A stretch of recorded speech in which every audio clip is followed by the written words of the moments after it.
Assalamualaikum warahmatullahi wabarakatuh. Halo sedulur Karang Taruna dimanapun kalian berada. Kembali lagi bersama saya Rahmat Sadia di podcast Karang Taruna Mulia Asri. Nah, kali ini kita kedatangan tamu nih dari PMI. Apa itu PMI? Palang Merah Indonesia. Kali ini kita akan membahas tentang gimana sih jadi pahlawan milenial. Nah, sebelumnya di sini kita kedatangan tamu yang luar biasa. Siapakah dia? Halo, assalamualaikum warahmatullahi wabarakatuh. Waalaikumsalam warahmatullahi wabarakatuh. Harus memperkenalkan diri. Iya. Nama saya Elita dari Unit Transfusi Darah PMI Kabupaten Indramayu.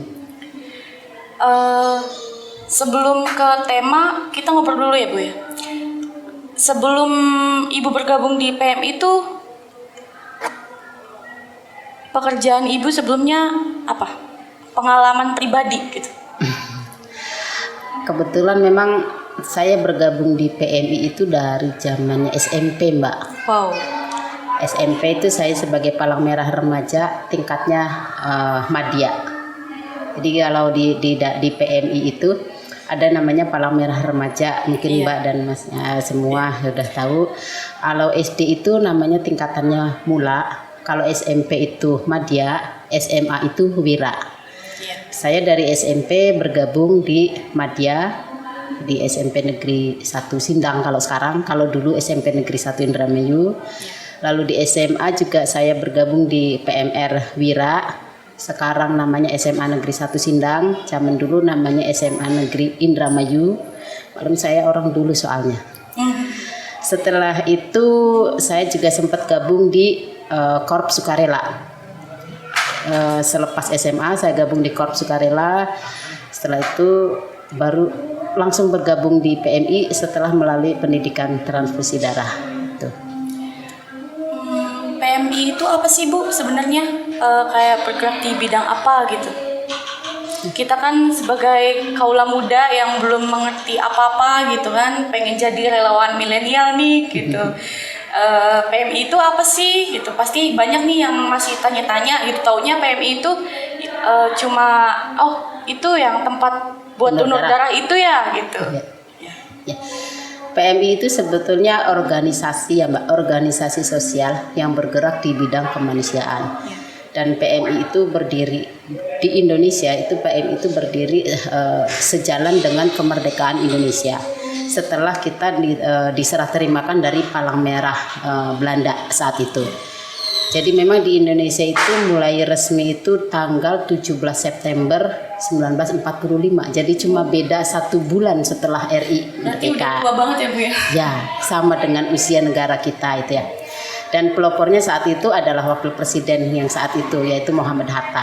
Karena itu sebagai Bapak Palang Merah Indonesia itu adalah Bapak Muhammad Hatta. Tuh.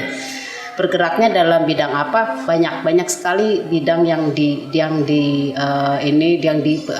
menjadi tugas dari Palang Merah. Selain memang yang dikenal masyarakat dengan donor darah.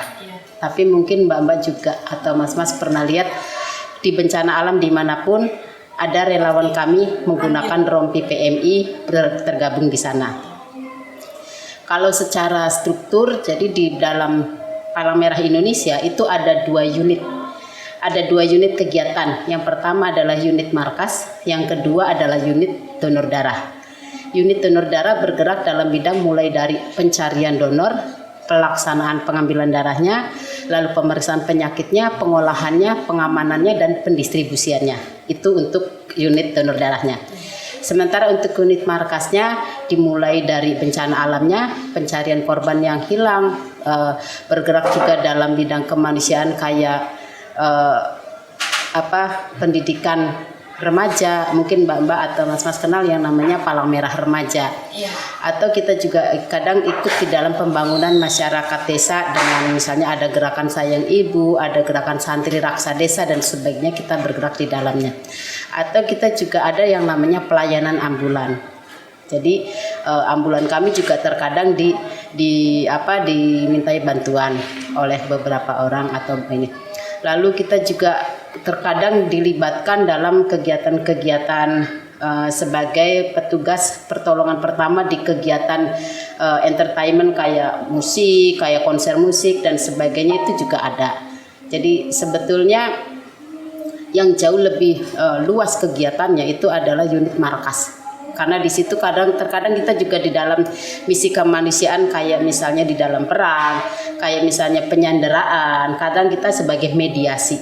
Seperti mungkin Mbak atau Mas tahu kayak pernah kita Palang Merah itu kalau sudah di tingkat internasional itu pernah dilibatkan kayak yang disandera oleh yang Somalia itu perompak itu, mereka mau menyerahkan tawanannya asal yang menerima itu adalah dari Palang Merah. Ya memang itu kalau sudah seperti itu mungkin kalau di tingkat dunia Mbak dan Mas Haris tahu ada dua kegiatan. Apa aja itu? Yang pertama itu dimotori oleh federasi, yang kedua dimotori oleh komite. Kalau federasi itu bergeraknya di bidang kayak bencana alam. Itu yang turun adalah federasi atau IFRC, International Federation of the Red Cross. Sementara kalau misalnya kayak perang, konflik bersenjata, penyanderaan dan sebagainya itu yang bergerak adalah ICRC atau International Committee of the Red Cross. Itu sebetulnya kegiatan Palang Merah seperti Jadi itu. banyak banget ya Bu, selain kegiatan donor darah masih banyak lagi kegiatan yang lainnya betul, gitu betul. dalam bidang kemanusiaan. Nah, kalau donor darah sendiri itu apa sih Bu? Donor darah. Kalau donor darah sendiri adalah kegiatan kita menyumbangkan darah dari orang sehat kepada orang sakit, tentu dengan persyaratan yang banyak. Kalau syaratnya itu apa aja? Banyak. Yang pertama yang pasti berat badan. Berat badan minimal 45. Jadi kalau yang berat badannya kurang, kadang-kadang ada yang nawar, Bu, cuma kurang 1 kilo, 44 boleh tidak? Enggak. Kenapa? Karena berkaitan dengan volume darah yang ada di dalam tubuhnya. Jadi di dalam teorinya dikatakan bahwa orang bisa bertahan apabila dia kehilangan maksimal 10% dari volume darah dalam tubuhnya.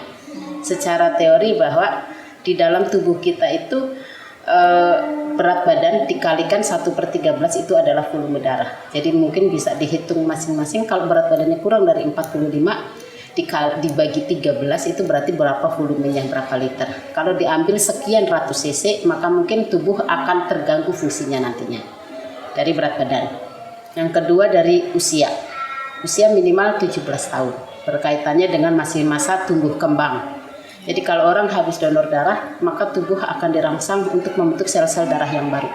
Yang dikhawatirkan nanti tumbuh kembangnya akan jadi sedikit terganggu kalau misalnya diambil darahnya, karena nanti fokus untuk membentuk sel-sel darah yang baru tadi. Maksimalnya itu adalah 60 tahun untuk yang awal donor. Maksimalnya. Itu. Kalau yang sudah rutin donor nggak ada masalah. Itu intinya. Terus selain itu apa lagi Bu? Ada lagi mungkin? Ada kadar hemoglobin. Kayak tadi Itu yang paling penting ya Bu? Iya, paling penting. Tapi semuanya penting karena kalau usianya kurang dari 17 pasti tetap ditolak. Berat badan kurang dari 45 tetap ditolak. Lalu kadar hemoglobin minimal 12,5. Mbak Maya tadi yang donor pasti diambil dulu sampelnya sedikit untuk masukkan ke mesin tadi. Lalu juga tekanan darahnya nggak memenuhi syarat juga ditolak. Jadi kalau di dalam peraturan Menteri Kesehatan itu dengan tekanan darah 100/60 masih boleh. Kan tetapi pada kenyataan di lapangan kita kadang-kadang beberapa orang itu suka pingsan kalau dengan tekanan darah 100 gitu ya. Karena itu kami ambil batas minimalnya itu yang kita naikkan sedikit gitu. Jadi yang di dalam Menkes 100/60 bisa kita naikkan menjadi 110/70. Maksimalnya kita ambil 150/90. Jadi kalau udah di atas itu pasti nggak boleh. Jadi ada batas minimal dan ada batas maksimal. Itu. Nah, kalau buat naikin hemoglobin, saya juga ya, saya pribadi pengalaman gitu ya, nggak pengalaman 1-2 kali aja gitu, sering banget malah. Pengen banget ya namanya donor darah gitu, tapi ketika pas pengecekan tensi, oke, normal. Timbangan gitu, oke, bisa. Pas udah nyampe HB nih, Tolak. Selalu ditolak. Jadi ya kecewa aja gitu, berkali-kali saya kecewa gitu ya. Tadi aja saya mau donor darah nih, ya itu kendalanya cuma HB aja yang nggak bisa naik gitu. Kalau buat naikin HB itu mungkin ada tips-tipsnya gitu Bu? Kalau secara teori untuk menaikkan kadar hemoglobin ya, meskipun secara pribadi saya sendiri sudah menerapkan berbagai teori itu, ternyata saya juga tidak berhasil. Sehingga saya juga sampai saat ini donor baru 7 kali, Mbak. Saya baru 3, Bu. Baru 7 kali. Sedangkan Pak Mustafa yang startnya sama dengan saya, beliau sudah 110 kali. Oh. Kebayang saya tertinggal jauhnya dari beliau ya. Jadi seperti itu. Secara teori, ketika kita istirahatnya cukup, kualitas makan kita juga baik. Dalam arti kita seimbang, kualitas makan baik bukan berarti yang mahal atau yang mewah, bukan ya. Tapi dalam arti memang memenuhi syarat gizi, dalam arti sayuran hijau, atau kalau misalnya itu juga bisa dengan kacang-kacangan kayak kacang hijau atau kurma atau buah naga. Itu sebetulnya secara teori.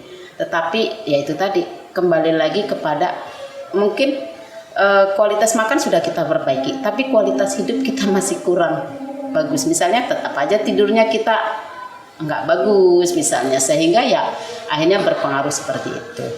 Belum lagi juga mungkin memang kalau berdasarkan statistik kami, mayoritas yang donor ditolak karena kadar HB itu memang adalah perempuan. Nah, buat perempuan ini jangan makanin seblak terus ya. Makan makanan yang bergizi, yang sehat, yang memenuhi standar gizi. Karena kalau seblak sayuran yang tidak ada warnanya, jadi tidak bisa mengikat, karena tidak bisa mengikat kadar hemoglobin tadi akhirnya karena ada warnanya, gitu kan. Bukan sayuran hijau kan? Iya, bukan. Kebanyakan makan seblak sih. Berganti ke rumbah.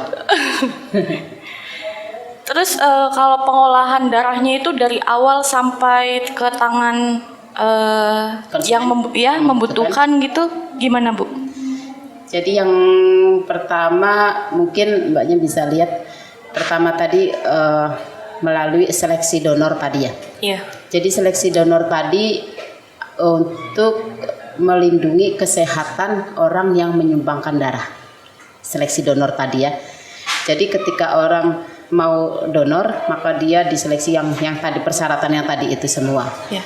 Lalu kalau sudah setelah itu diambil darahnya, selesai diambil, Mbaknya mungkin lihat kadang diambil pakai tabung kecil. Iya. Nah, yang tabung kecil itu untuk seleksi untuk keamanan pasien. Jadi kita 2 kali seleksi. Yang pertama seleksi untuk keamanan donor ketika mau mendaftar donor. Yang kedua adalah seleksi untuk keamanan pasien. Jadi darahnya itu akan kami periksa. Yang saat ini standar WHO adalah 4 macam penyakit yang diperiksa, yaitu hepatitis B, hepatitis C, sifilis, dan HIV. Itu standar WHO saat ini.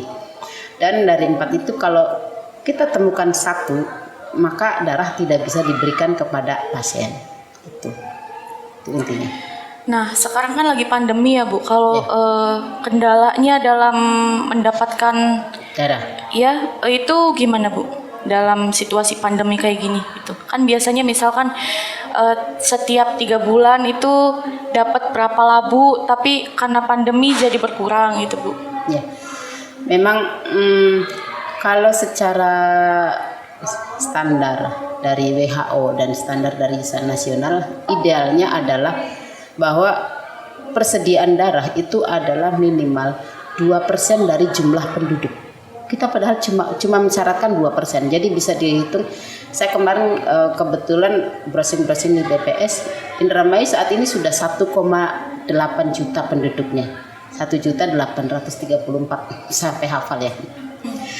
1,8 juta. Berarti kalau 2% itu berarti bisa kita hitung harusnya produksi darah kita itu berapa dalam 1 tahun.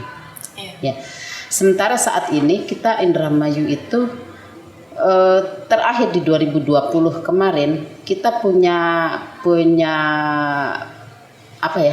Punya planning, punya rencana apa ya? Ya punya rencana, punya target. Kita punya target di tahun 2020 itu adalah 22.000 kantong dalam 1 tahun. Ternyata di akhir tahun itu kan sudah terkena pandemi kemarin ya. Kalau kita kan mulai dari Januari ya, mulai Maret ramai pandemi itu kan awal 2020. Ternyata produksi kita itu jadi hanya 18.000 sekian. Jadi tidak sampai ke arah 20.000. Itu satu. Yang kedua, kalau secara standar itu harusnya darah yang aman itu diperoleh dari orang yang menyumbangkan darah secara sukarela. Kayak yang sekarang kegiatan donor-donor keliling, itu kan orang yang memang datang sengaja, memang mereka mau menyumbang, tanpa mereka tahu bahwa darahnya ini buat siapa. Karena kembali lagi kepada prinsip dari Palang Merah, itu adalah kemanusiaan, kesukarelaan, kesemestaan, terus jadi tidak kenetralan. Jadi kita tidak boleh memandang ras, suku, agama atau apapun. Jadi kadang kita kegiatan donor dari gereja, mungkin yang pakai kiai mungkin, atau kita ambil donor di masjid tapi yang pakai mungkin jemaat gereja, kita tidak tahu. Kadang kita dari wihara gitu juga ya. Jadi dalam kegiatan donor secara standar harusnya kalau darah yang aman itu diperoleh dari donor sukarela harusnya. Dulu sebelum pandemi kita itu bisa menekan yang namanya donor pengganti atau donor keluarga itu sampai dengan angka cuma 4% dari perolehan kita. Kemarin di 2020 dari 18.000 sekian, hampir 19.000 itu, hampir 50% itu adalah donor keluarga. Yang jelas secara teori donor keluarga itu adalah resiko tinggi karena kita tidak tahu riwayatnya. Kan kalau misalnya kayak Mbak rutin donor, jelas di dalam catatan kami kan ada kan, berarti terakhir donor bulan ini, terakhir donor itu tensinya sekian, kadar HB sekian, ininya semuanya kan terrekod ya, ada ya. Sementara kalau donor keluarga kita nggak tahu. Belum lagi ketika tanya jawab anamnes, ketika tanya jawab diperiksa tekanan darah dan sebagainya, terkadang kalau donor keluarga atau pengganti mereka suka tidak jujur Mbak. Dalam arti gini, misalnya ditanya, Pak habis minum obat tidak kemarin? Karena dia berpikir keluarganya butuh darah, maka meskipun dia habis minum obat dia mengatakan bahwa dia tidak. Iya. Secara meskipun bapak atau orang tersebut tidak sadar bahwa darah yang dihasilkannya itu adalah darah yang kualitasnya berarti berkurang karena dia tidak jujur kan. Itu kenapa secara anjuran harusnya kita dari donor sukarela. Tapi dengan kondisi pandemi seperti ini kita nggak bisa. Sulitan ya Bu ya? Sulit, betul sulit. Karena emang harus sesuai dengan protokol kesehatan gitu. Jadi kita juga sebenarnya kayak Karang Taruna juga baru mengadakan donor darah itu rutin. Tapi kita selalu sesuai dengan protokol kesehatan ya. Kemudian ini kan baru belum lama gitu ya Bu, ada vaksin gitu, vaksinasi COVID. Itu tuh kalau misalkan saya nih udah divaksin tapi mau donor darah, berapa lama sih Bu jangka waktunya gitu? Awal kami terima edaran dari TDP atau Unit Transfusi Darah Pusat bahwa orang kalau boleh mendonorkan darah ketika 1 bulan setelah vaksin kedua. Jadi seperti tadi ada bapak-bapak yang sudah 1 bulan tapi baru habis vaksin pertama, itu nggak boleh. Jadi harus melewati vaksin 2 kali dulu, lalu setelah itu 1 bulan pertama. Lalu berjalannya waktu kemarin ternyata berdasarkan mungkin penelitian lanjutan ternyata 2 minggu bisa. Jadi sekarang itu kalau orang habis vaksin kedua 2 minggu setelah vaksin kedua baru boleh donor. Banyak yang bertanya kenapa sih gitu kan? Iya kenapa sih? Kenapa sih? Itu kan kok habis vaksin nggak boleh donor? Padahal kan gitu. Habis vaksin itu harusnya sehat ya. Kenapa kok nggak bisa donor gitu? Iya. Jadi mungkin kembali lagi kepada definisi dari vaksin, tujuan dari vaksin. Tujuannya. Ketika kita menerima vaksin itu kan berarti kita sebetulnya sedang dimasukkan virus. Iya. Ya kan? Iya betul.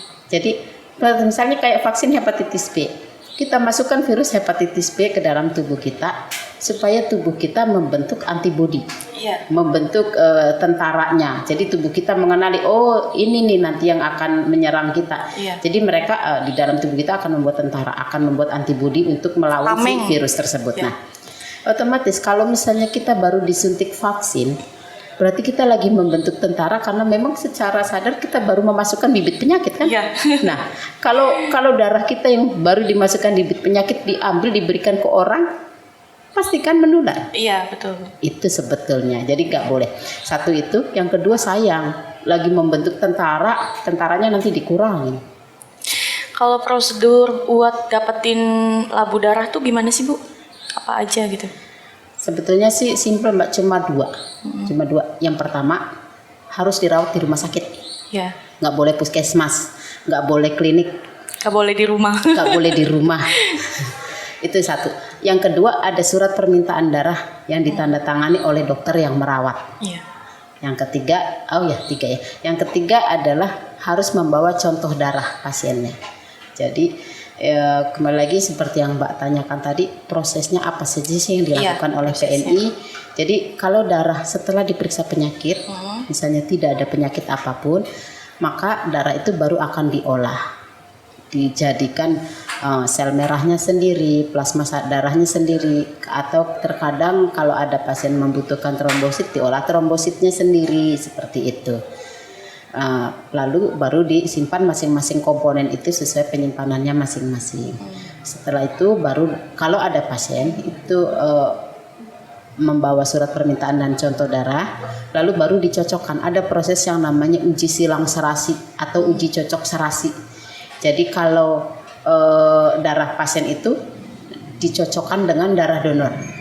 Kalau sudah cocok baru bisa keluar. Jadi kalau dulu itu namanya cross matching, di cross dulu biar matching. Jadi kalau nggak matching nggak keluar darahnya. Biar klop gitu. Iya. Nah, kalau misalkan ada yang butuh nih darah dari luar daerah, tapi Bu, gimana tuh prosedurnya? Luar daerahnya Ya misal ini kan PMI Indramayu, di Subang misalkan ada yang butuh darah, tapi karena di Subangnya stok darahnya nggak ada, jadi mintanya ke tetangga sebelah gitu ya. Sama seperti halnya orang Indramayu ketika kosong minta ke Cirebon atau minta ke Subang. Iya. Sebetulnya standarnya sama seperti tadi itu. Jadi harus bawa surat permintaan darah dan harus membawa contoh darah pasien. Itu intinya. Nah, untuk mungkin yang akan jadi pertanyaan lanjutannya adalah bagaimana dengan biayanya ya? Iya. Biasanya kan ada yang pakai BPJS, ada yang pribadi gitu. Ya, kalau yang pakai BPJS, kalau orang Subang misalnya, dirawatnya di Subang, lalu ambil darahnya ke Indramayu, maka otomatis harus membayar. Karena apa? Karena kita belum punya MOU dengan rumah sakit Subangnya. Jadi harus MOU dulu. Iya. Seperti halnya, tapi kalau orang Subang dirawatnya di Indramayu, ngambil darahnya di Indramayu, maka nggak bayar. Meskipun kalau orang itu punya BPJS ya, itu. Tapi kalau misalnya tidak menggunakan BPJS atau pasien umum, maka membayar. Saat ini dalam SK Menteri Kesehatan mulai tahun 2014, kita dari tahun 2014 biaya darah belum naik, Mbak. Masih di angka 360.000, meskipun secara hitungan, secara costing itu kita itu menghabiskan biaya itu 396.000. 36.000-nya itu katanya adalah subsidi dari Kemenkes. Tuh. Kalau misalkan dari Indramayu mau bawa labu darah ke Subang, itu kan jaraknya lumayan jauh ya Bu, ya, berjam-jam gitu. Itu biar komponen darahnya nggak rusak itu gimana Bu bawanya gitu? Ya.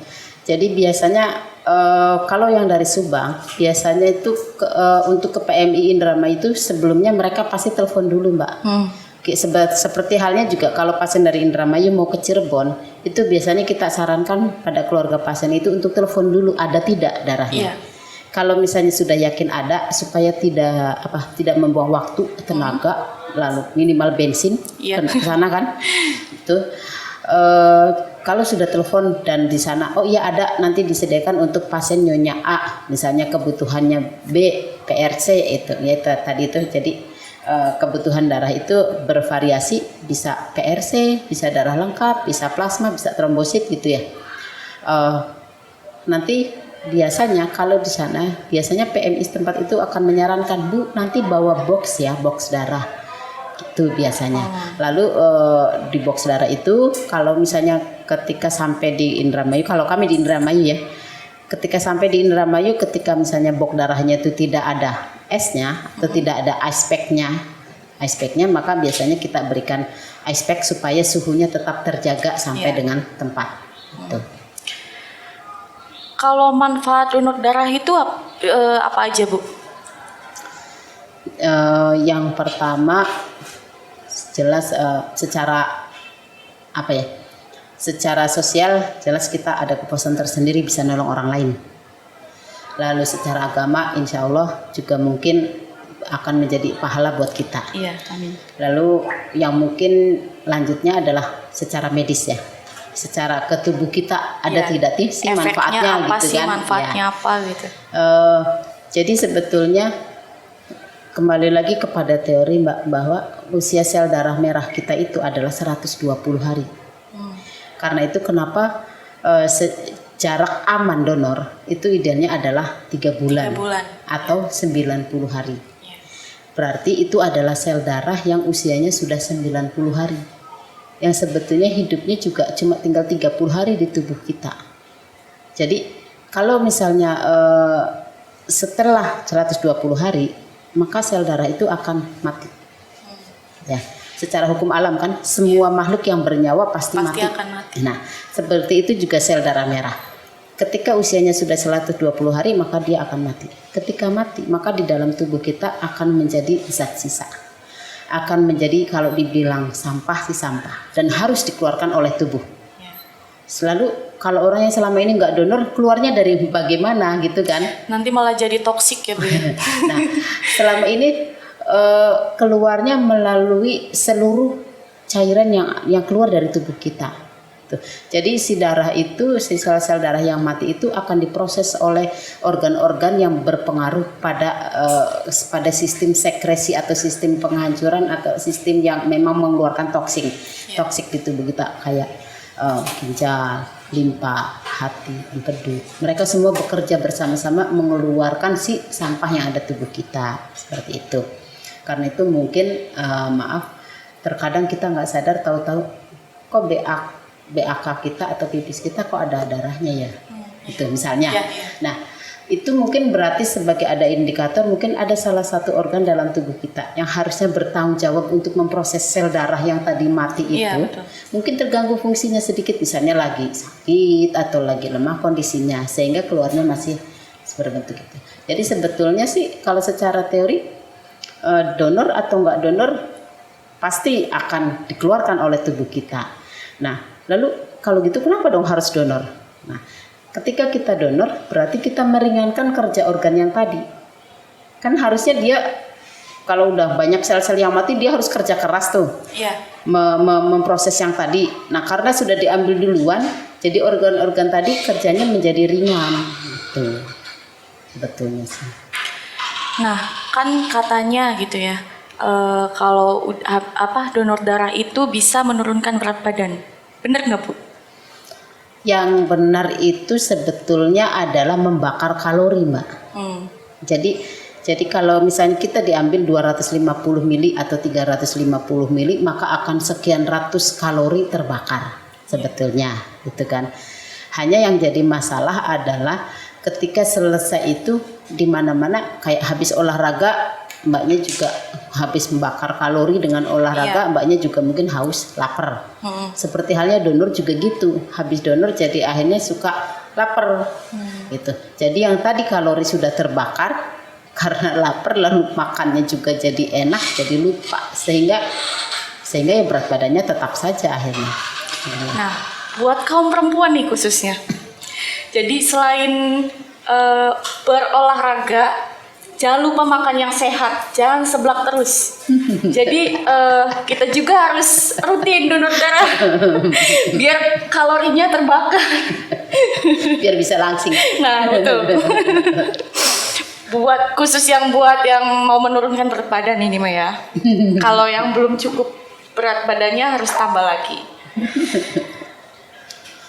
Terus kalau buat jadi relawan milenial itu tipsnya gimana sih, Bu?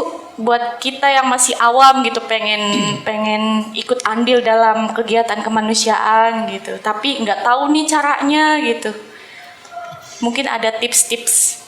Kalau untuk relawan sebetulnya, jadi relawan itu ada yang namanya relawan awam, tapi ada juga relawan terlatih. Ya. Ya. Kalau relawan awam kayak mbak-mbak, mas-mas ini bisa menggerakkan masyarakat ikut kegiatan donor, itu sebetulnya sudah menjadi bagian dari relawan kami. Ya. Itu. Lalu ada juga relawan terlatih. Kalau relawan terlatih itu seperti tadi itu bisa dari Palang Merah Remaja, bisa juga dari Korps Sukarela, bisa juga dari tenaga sukarela. Gitu. Jadi kalau Korps Sukarela seperti ada halnya temannya Mas Adi. Ya. Mas Adi itu adalah relawan yang dari unit Stikes dari kampus. Jadi ada relawan kami itu yang relawan terlatih itu ada namanya Korps Sukarela. Kalau Korps Sukarela itu biasanya mereka sudah melalui pendidikan dulu, sudah melalui pendidikan sekian puluh jam. Dari mulai pertolongan pertamanya, perawatan keluarganya, tracing and mailing service atau pencarian korban yang hilang dan sebagainya itu.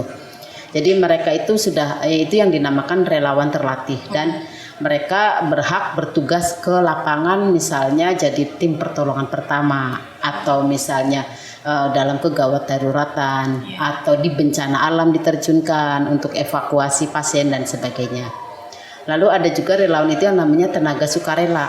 Kalau tenaga sukarela biasanya kalau dalam bencana alam misalnya ada guru SD, guru SMP, guru SMA, kita banyak TSR kita yang dengan latar belakang seperti itu, atau juga ada bidan, atau ada juga perawat, ada juga mantri. Nah, kalau di dalam bencana alam mereka semua itu dibutuhkan. Karena apa? Mungkin Mbak suka lihat yang namanya kalau habis bencana kadang ada trauma ya. Iya. Sehingga ada trauma healing. Atau juga terkadang kalau yang misalnya kayak guru, mereka akan mengaplikasikan kemampuan mereka untuk memberikan pendidikan. Jadi kalau TSR itu mereka bekerja atau bergabung dengan PMI itu dengan skillnya masing-masing. Jadi ketika di lapangan diterjunkannya sesuai dengan latar belakang mereka. Kalau guru ya kita indikannya untuk ngajar di tempat di daerah bencana yang mungkin di daerah bencana guru-gurunya lagi pada repot sendiri atau mungkin terkena musibah gitu kan, sehingga didatangkan guru dari luar dan mereka tergabung di situ. Kalau misalnya kayak mantri, kayak perawat, kayak dokter, mereka sebagai tim medis di dalam situ. Jadi dengan seperti itu.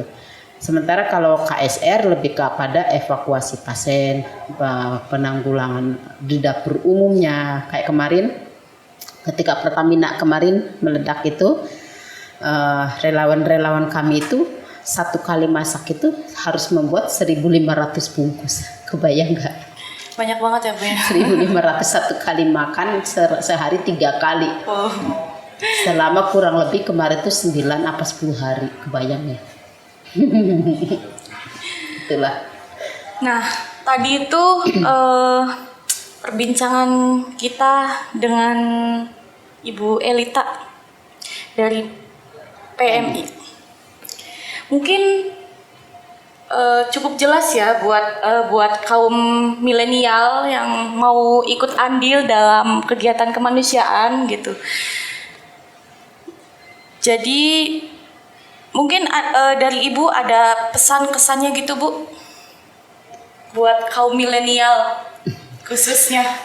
Kalau anak muda sekarang sebetulnya sudah mungkin dengan komunikasi ya, dengan media yang jauh lebih maju dibanding zaman kami dulu itu kan.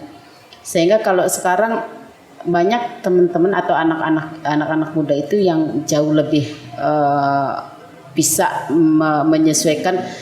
Mungkin mereka merasa bahwa mereka belum bergabung, tapi secara tidak sadar sebetulnya mereka sudah menjadi bagian dari kegiatan itu. Misalnya dengan ketika keluarga donor darah ada kegiatan donor, lalu secara ini mereka share ke temannya. secara tidak sengaja kan, mereka tidak tahu bahwa lewat media sosial gitu ya, ya Bu. ya. Jadi dari situ kan, lalu belum lagi juga sekarang anak-anak muda kayak komunitas-komunitas itu sekarang juga mereka lebih ke arah kegiatannya positif, dalam arti kayak komunitas motor, komunitas bola, kayak Persib, kayak Viking, kayak The Jack, atau juga MU, Manchester. Jadi terkadang Hebat, ibunya hafal semua loh. soalnya kita diundang. Jadi kalau mereka nobar itu kadang-kadang sambil nungguin pertandingan itu mereka ngundang kami donor. Oh iya. Sehingga kami jadi akhirnya tahu semua Manchester. Jadi kadang-kadang kegiatan ketika begitu mulai pertandingan selesai kan donornya, kita petugasnya nggak pulang, ikut nobar juga nonton. gitu, Wow. ikut nonton juga. Mantap. Gitu. Jadi kadang seperti itu. Jadi sekarang ketika mereka ngumpul-ngumpul, sekarang itu mereka itu sudah mengundang kami. Jadi nggak cuma senang-senangnya, tidak cuma having fun-nya Jadi saja manfaatnya gitu. juga dapat, Jadi gitu. mereka dapat di situ gitu. Kayak anniversary The Jack, anniversary Persib, ada Viking, mereka undang kami kegiatan donor. Belum komunitas motor, kayak Tiger, kayak Honda CB, kayak NMAX. Tapi mereka undang kami juga. Kalau misalnya mereka ngumpul-ngumpul tuh, itu mungkin yang membuat kami, oh iya ya, berarti anak-anak muda sekarang tidak cuma nggak hanya nongkrong di pinggir jalan nggak jelas gitu ya Bu. Betul. Tapi ada kegiatan positif juga di Iya. dalamnya. Kadang-kadang kayak misalnya ekstasi itu ya. Ada kan klub motor ekstisi itu. Iya. Iya. Ekstisi itu klub motor atau OI. Apa itu OI? Orang Indonesia yang penggemarnya Iwan Fals itu. Ya. Iya. Itu mereka kan punya kan di Indramayu kan ada tuh. Iya, banyak. Biasa ngundang kami juga tuh kegiatan rutin. Cuma kadang-kadang kegiatannya itu jadi 3 bulan ini di mana, 3 bulan berikutnya di mana. Jadi tapi secara tidak sengaja mereka berarti sudah memperkenalkan kami sampai ke pelosok-pelosok desa. Ini loh kegiatan donor seperti ini loh. Sehingga masyarakat yang di pelosok itu sudah tidak aneh ketika kedatangan mobil PMI. Jadi kayak on the road kayak gitu ya Bu ya? Ya, jadi mereka itu sengaja 3 bulan sekarang di Sukla, 3 bulan kemudian di Patrol, 3 bulan kemudian lalu di Kedokan Bunder, 3 bulan kemudian di Tenajar. Jadi mereka keliling gitu tuh anak-anak itu. Kayak bencana aja, ekstisi ya, ekstisi atau OI. Mereka itu kadang itu di lampu merah mereka cari dana. Mbak tahu nggak itu store-nya kemana? Mereka store-nya ke Palang Merah loh. Wow. Itu yang kita saya kadang pikirkan tuh kalau misalkan mereka penggalangan dana tapi mereka tampung sendiri gitu Bu dananya, nanti mereka sendiri yang mendistribusikan gitu. enggak. Terkadang mereka itu setornya ke PMI itu. Makanya kita itu punya pap. Kalau sudah ada bencana itu kita jadi kadang kita buat papan. Jadi kalau misalnya setor dari mana kita catat. Setor dari mana kita catat.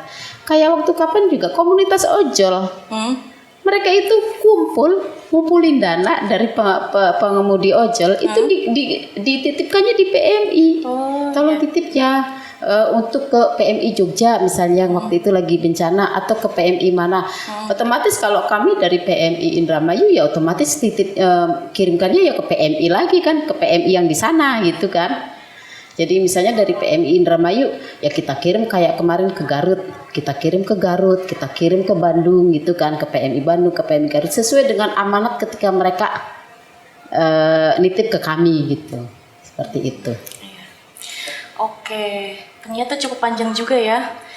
Saya juga sampai sampai bingung gitu dari awal donor darah sampai ke tangan konsumen gitu kan. Yang saya tahu kan cuma habis donor ya udah gitu. Iya. Oke, semoga bermanfaat ya. Amin. Oke, mungkin cukup sekian podcast kali ini. Saya Rohimati Sadia pamit undur diri. Semoga materinya bermanfaat buat kalian semua, buat kaum milenial khususnya. Dan semoga puasanya lancar bagi yang menjalankan. Selamat menunaikan ibadah puasa. Wabillahi taufiq wal hidayah. Wassalamualaikum warahmatullahi wabarakatuh. Sampai jumpa di podcast selanjutnya. Terima kasih.